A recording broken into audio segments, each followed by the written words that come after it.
विशेषण: सुंदर विद्यालय, अच्छी पढ़ाई, बुद्धिमान अध्यापक, होशियार बच्चे। बच्चों, आपने देखा कि ये सभी शब्द किसी की विशेषता बता रहे हैं।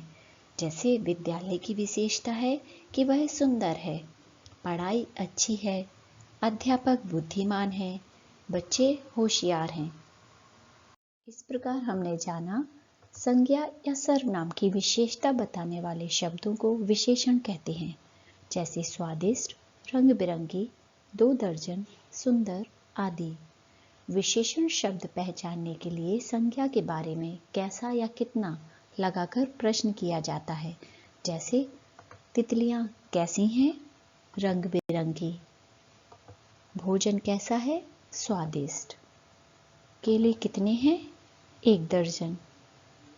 विशेष्य: जिन संज्ञा शब्दों की विशेषता बताई जाती है उन्हें विशेष्य कहते हैं। जैसे हीर ने लाल रंग की फ्रॉक पहनी है। बच्चों, इस वाक्य में लाल शब्द फ्रॉक की विशेषता बता रहा है, इसलिए लाल शब्द विशेषण और फ्रॉक विशेष्य है। कुछ विशेषण शब्द रंगरूप, काला, गोरा, सुंदर, कुरूप आदि। गुणदोष, अच्छा, बुरा, परिश्रमी, दुष्ट आदि। संख्या 1, 2, कुछ, सभी आदि। आकार मोटा, पतला, छोटा, लंबा आदि। नापतोल 2 मीटर, 5 मीटर, 1 किलोग्राम आदि। अवस्था गरीब, अमीर, बूढ़ा, युवा आदि। विशेषण के 4 भेद होते हैं। 1. गुणवाचक विशेषण। 2. संख्यावाचक विशेषण। 3. परिमाणवाचक विशेषण। 4. सर्वनामिक विशेषण। गुणवाचक विशेषण: किसी संज्ञा या सर्वनाम का गुण, दोष, रूप, रंग, आकार, प्रकार एवं दशा बताने वाले विशेषण शब्द गुणवाचक विशेषण कहलाते हैं। जैसे टमाटर लाल रंग का है, सुनील गोरा लड़का है। यहाँ लाल शब्द टमाटर के गुण की एवं गोरा शब्द सुनील के गुण की विशेषता बता रहे हैं। गुणवाचक विशेषण शब्द निम्न रूप में हो सकते हैं: गुण दोष के आधार पर अच्छा, बुरा, सच्चा, झूठा आदि।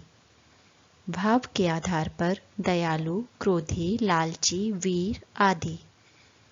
आकार के आधार पर गोल, चौड़ा, लंबा आदि।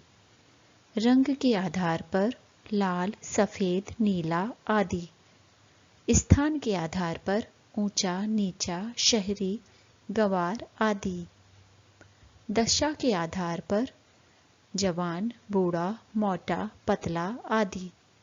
2. संख्यावाचक विशेषण: जो शब्द संज्ञा या सर्वनाम की संख्या का बोध कराते हैं उन्हें संख्यावाचक विशेषण कहते हैं। जैसे मेरे पास 2 पुस्तक हैं। यहाँ 2 पुस्तकों की संख्या का बोध कराता है। संख्यावाचक विशेषण के 2 भेद होते हैं।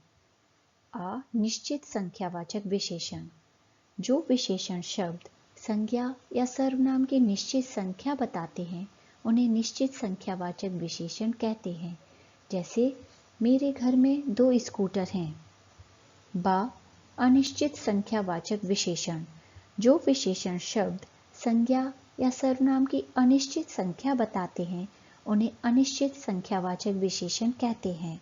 जैसे माँ ने नौकर को कुछ रुपए दिए। 3. परिमाणवाचक विशेषण: जो विशेषण शब्द संज्ञा या सर्वनाम की नाप तौल का ज्ञान कराते हैं उन्हें परिमाणवाचक विशेषण कहते हैं। जैसे 10 मीटर कपड़ा, 5 किलोग्राम दाल। परिमाणवाचक विशेषण के 2 भेद होते हैं।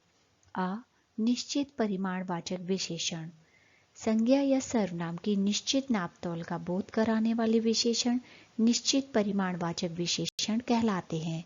जैसे 1 लीटर दूध। अनिश्चित परिमाणवाचक विशेषण: संज्ञा या सर्वनाम की अनिश्चित नापतोल का बोध कराने वाले विशेषण अनिश्चित परिमाणवाचक विशेषण कहलाते हैं। जैसे थोड़ा नमक। आइए अब हम संख्यावाचक विशेषण व परिमाणवाचक विशेषण के अंतर को समझते हैं। संख्यावाचक विशेषण वहाँ होता है जहाँ संज्ञा या सर्वनाम की गिनती की जा सके, जैसे बच्चे, वस्तुएं, लोग आदि। लेकिन परिमाणवाचक विशेषण वहाँ होता है जहाँ गिनती संभव न हो, बल्कि नापा या तौला जा सके, जैसे दूरी, चीनी, अनाज, तरल वस्तुएं आदि। आइए कुछ अन्य उदाहरण देखते हैं। संख्यावाचक विशेषण: प्रीति के पास 4 टॉफियां हैं। कक्षा में 20 बच्चे हैं। परिमाणवाचक विशेषण: मुझे 1 गिलास पानी चाहिए। 2 किलो चीनी फैल गई। 4 सर्वनामिक विशेषण: वे सर्वनाम शब्द जो संज्ञा के पहले प्रयुक्त होकर उनकी विशेषता बताते हैं, उन्हें सर्वनामिक विशेषण कहते हैं। जैसे यह कागज मेरे हैं, यह फूल सुंदर है, मेरे पिताजी बाजार गए हैं, ऐसे बच्चे मुझे पसंद हैं जो सच बोलते हैं। विशेषण निर्माण: बच्चों, विशेषणों की रचना मुख्य रूप से 4 प्रकार से की जा सकती है। 1 संज्ञा शब्दों से, 2 सर्वनाम शब्दों से, 3 क्रिया शब्दों से, 4 अव्यय शब्दों से।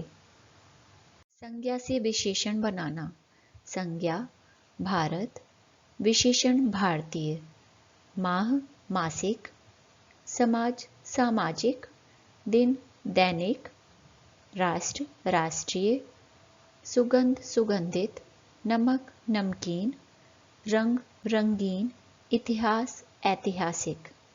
सर्वनाम से विशेषण बनाना: सर्वनाम वह, विशेषण वैसा, यह ऐसा, कौन कैसा, जो जैसा, मैं मुझसा। क्रिया से विशेषण बनाना: क्रिया खेलना, विशेषण खिलाड़ी, पढ़ना पढ़ाकू, बनाना बनावटी, लिखना लिखावट। अव्यय से विशेषण बनाना: अव्यय नीचे, विशेषण निचला, ऊपर ऊपरी, पीछे पिछला, बाहर बाहरी, भीतर भीतरी, सतह सतही। प्रविशेषण: विशेषण की विशेषता बताने के लिए जिन शब्दों का प्रयोग किया जाता है उन्हें प्रविशेषण कहते हैं। जैसे यह अमरूद बहुत मीठा है।